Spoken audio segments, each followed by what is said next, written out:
So one of the questions I get all the time is, how much do you struggle in math? And in this video, what I want to do is kind of take you to the earliest beginnings of my struggles in math, because one of the things I always wanted to connect with you, the students, is my relationship with math. It was not always pretty. And yes, I was a struggling math student. And in this video, what I want to do is kind of take you through that journey of when I really started struggling with math, what I did about it, and how that had an impact on me for years and years to come. So the first time I remember ever struggling with math was in my 7th grade classroom with Mr. Burns. No, not that Mr. Burns. He was actually my neighbor. And a couple of years later when I was high school, he was my driver's ed teacher. He was the high school volleyball coach. And actually his wife actually took care of me when I was a baby. So as you can guess it, when I walked into this classroom, the beginning of 7th grade year, he definitely knew who I was. And there was no way that I was going to be slipping through the cracks. He was a great teacher, and I really actually have good memories of being inside of a class. He always cracked jokes, and I remember enjoying the class. But the problem with me as a student was I was a daydreamer. If I sat too long in a seat, I just started thinking about, looking outside the window, and just my brain could never focus for that long. And especially in a course like mathematics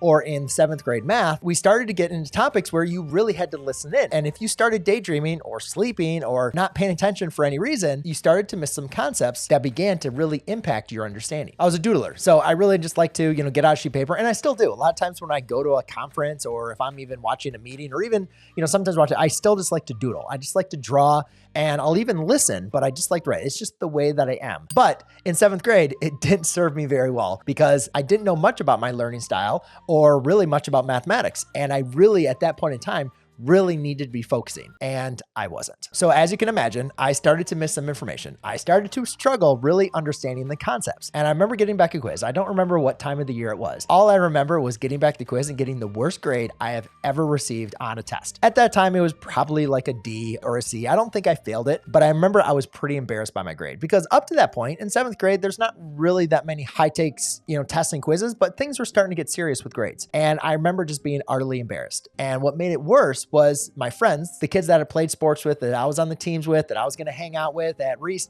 during lunch and after school, over the weekend. I remember them all getting together, showing their grades, and they did awesome. They got like perfect scores. They were saying, this was easy. I got this. Like, I didn't have to study for this, and I got a great grade. That was easy. And here I am sitting over there staring at my grade being like, I am a loser. I am a failure. I literally just remember wanting to get out of the classroom as fast as possible. Please, nobody come up to me and ask me how I did on that quiz, because I was utterly embarrassed. So hopefully many of you that have struggled with math can definitely relate to me on that feeling, because it's a horrible feeling. You're just hoping that if somebody does come up to you, ask you how the grade, that they did worse than you, right? Because at that point, you really feel like you are the most stupid person in the class.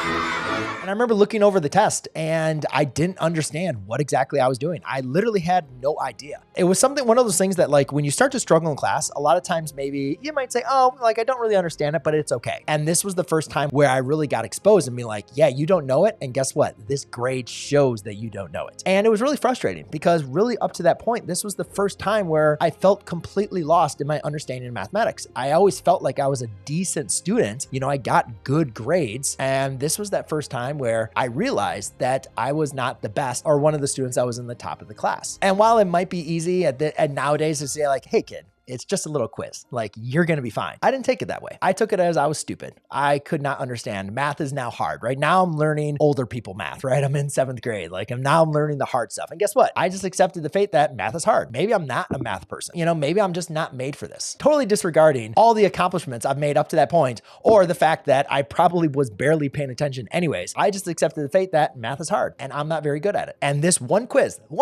is what proved it. And unfortunately, that was a pivotal moment in my life, because that impacted me for years and years to become, because I chose not to accept the grade. I chose not to accept the fact that I probably didn't study for that. I probably wasn't paying attention. I should have gotten help. I should have said, oh crap, I did not do as well as I could have done on that. Let me go ahead and ask for some help from my friends. Let me go and stay after school and get some tutoring from Mr. Burns. But no, reputation kind of took over. I didn't want people to think that I didn't know what I was doing. I didn't want Mr. Burns to tell my parents how bad I did on that quiz, even though they're my neighbor and they talked, and pretty sure they probably knew anyways. But yeah, all those should'ves, I didn't do. So what did I do? I just kind of did the easiest and quickest thing I needed to do to get the best grade and get my work completed, right? Because, back in those days, like you got a lot of credit for turning things in, for getting assignments completed. Even though there was internet, we didn't have the YouTube or solutions available online like you guys do now. So thankfully I would maybe make up excuses that I didn't have time because I was at baseball practice or I forgot to do my homework. And my friends would let me look at their homework to get it turned in. And maybe I would just add on some work to make sure my assignment was completed. And then when it came down for like tests and quizzes, to cram as much information by looking at this homework that I didn't complete, but to just at least understand enough that I could get by. And unfortunately, it was enough to get by because none of the red flags came up. And I was able to move on into 8th grade math. From 8th grade math, I basically kind of played the same game.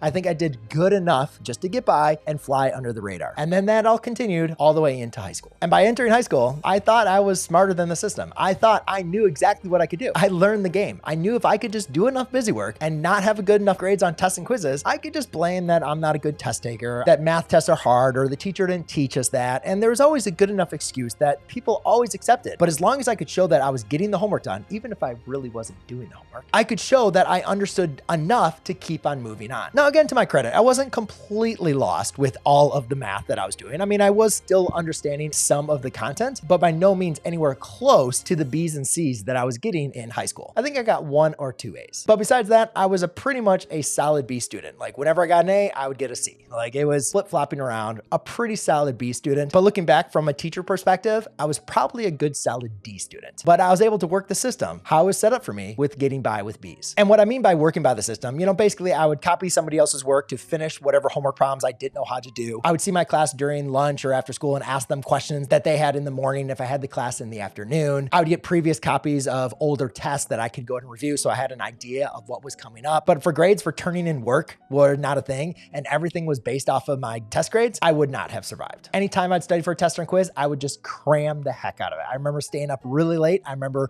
waking up early in the morning and I would just cram, try to memorize as much stuff as possible, memorize the formulas, memorize what exactly was done on the homework, and just to remember it for the quiz or the test. But I didn't retain any of that information. It was all for that singular assessment. And I played the system well.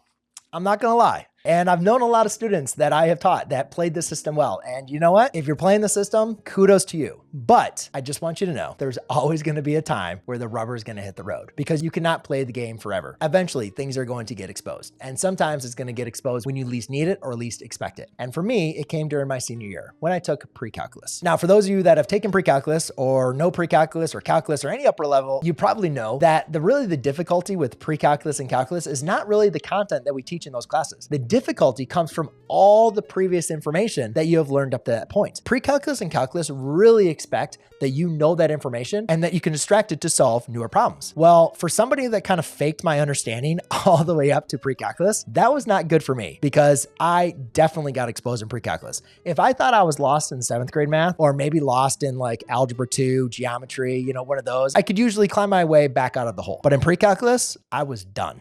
Completely done. I had no idea what things were doing. And for upper level mathematics, it goes fast. So once you don't understand one thing, it's like the next day we're doing something else. And if you don't understand that, then we're going on to something else. And I was freaking out because this is my senior year and I was supposed to be going to university. I was playing sports and I needed to be eligible. Now, all my other classes were doing fine, but my senior year was not a cakewalk. I actually was taking a full load of classes and pre-calculus was by far the most demanding for me because I had no idea what I was doing. So for that year, I basically got D's, I think all throughout the year. And to be honest with you, that was probably being very generous from a teacher perspective. I was definitely a failing student. I couldn't fake putting in student work anymore. I couldn't cram for the test. I needed to come up with a different solution. And I think it was after my first 3 semesters I have getting D's, I was actually ineligible for my baseball team. And I knew that I had to make a change. Thankfully, this was a change where instead of saying, I can't do this, or this is too hard, or, this teacher is a bad teacher, I realized that I wanted to become a math teacher. Wait, what? No, yeah, seriously. That was literally one of those times where I was struggling math the most. I decided I like math. And it was in my senior year that I decided to become a math teacher. Now, I know this doesn't really make a lot of sense, but it's absolutely true. And it was kind of like that point where I decided that I knew I could be successful in the math. I knew I could do the information, but I had to put in the work. And there's really no way to get around it. I had to change the way that I was approaching this class. So that's what I did. I started waking up early before school because after school I was still at baseball, even though I was ineligible at the time. I went in early and I remember meeting with my previous teacher and working through my homework and asking questions questions like every day. Like, I cannot believe this teacher, thankfully, was so nice to me because I remember he answered all of my questions in the morning. He had his own class. I wasn't even his student anymore, and he was helping me out. And that was one thing that's always stayed with me. Actually, I didn't mean to get emotional,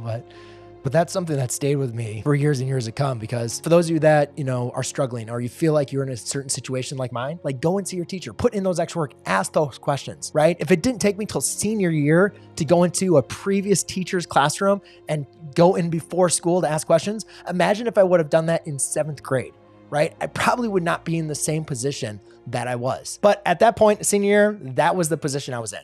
And I'm so happy that I decided to basically face my problems and move forward. And amazingly, I actually started to understand some of the concepts. I actually started to really kind of like what I was doing. I wasn't good at it, but I actually started to like it. And so this idea of, I'm going to go to college, I have no idea what I'm going to do. Oh crap, I'm starting to fail my math class, to, maybe I'll become a math teacher, to, hey, I'm actually starting to enjoy some of this stuff. I actually know that I can be a struggling math student and actually start to improve and actually start to be good at this stuff. And it started to reinforce my beliefs that I can do this. I want to do this. And that really started to propel me into be motivated to become a math teacher, because the mathematics that I actually was learning, I actually understood because I was putting in the work that I never put in before that, where I just blame my teacher or blame tests, anything but blame me not putting in work, daydreaming in class, not being in class, whatever may be the case for not really understanding the material. Now, if you think if I learned my lesson in my high school days, you'd be absolutely wrong, because I didn't learn my lesson. Because in college, my issues just dug in a little bit deeper. Go and check out the next video where I'll talk about my college days and how that really refined me becoming a teacher. I'll see you guys in the next video. Cheers.